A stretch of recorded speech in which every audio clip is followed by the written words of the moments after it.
importance of Philippine language and culture.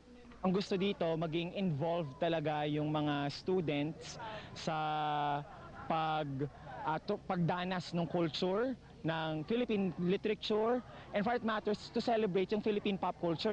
Aside from characters from popular literary works such as Noli Me Tangere, Ibong Adarna in Dekada 70, and comic book protagonists Campanerang Cuba, Jezabel, and Zuma, well-known television heroes such as Ate Charo of Maalaala Mo Kaya, Agatom and Anatom of Sinescuela, and the stars of the popular teeny bopper show Ang TV graced the occasion.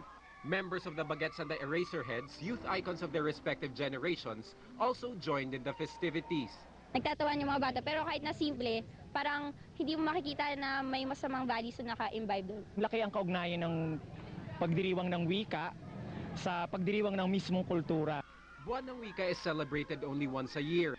That is why educators hope that through unconventional activities such as the Sagalahan, Filipinos will learn to appreciate their culture even more. Reporting for News Central, Joey Villarama, ABS-CBN News.